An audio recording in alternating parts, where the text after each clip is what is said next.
Grandmother Winter lives all alone with her snow-white flock of geese.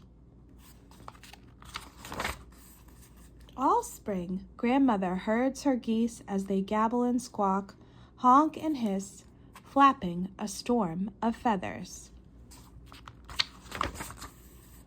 All through the summer, Grandmother gathers the feathers, soft as snowflakes, bright as a winter moon. Come autumn, Grandmother sews on her quilt, stitch by stitch, stuffing it full of feathers.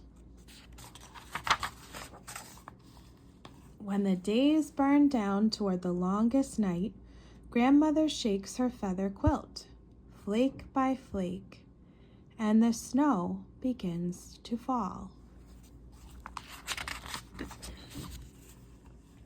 When Grandmother shakes her quilt, children come running from their homes, catching snowflakes cold on their tongues.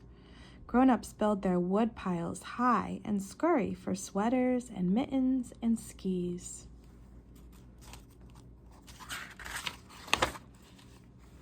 When Grandmother shakes her feather quilt, cardinals and chickadees fluff themselves up against the cold. Snowshoe hares and weasels put on their coats of white. When Grandmother shakes her feather quilt, earthworms tunnel deep in the dirt.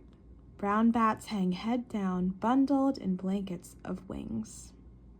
Under leaves and in hollow logs, morning cloak butterflies sleep. Below the milky ice of the pond, pickerel frogs and painted turtles bury themselves in mud.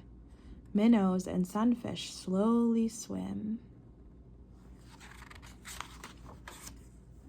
When Grandmother shakes her feather quilt, bull snakes coil in old woodchuck dens.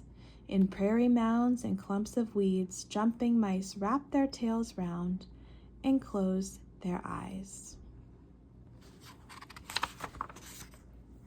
When Grandmother shakes her quilt, black bears yawn and burrow into hillside dens.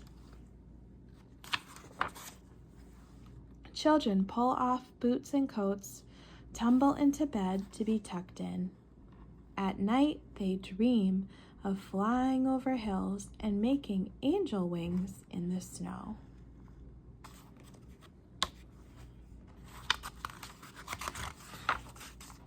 Grandmother gives her feather quilt one last shake, blows out the candle,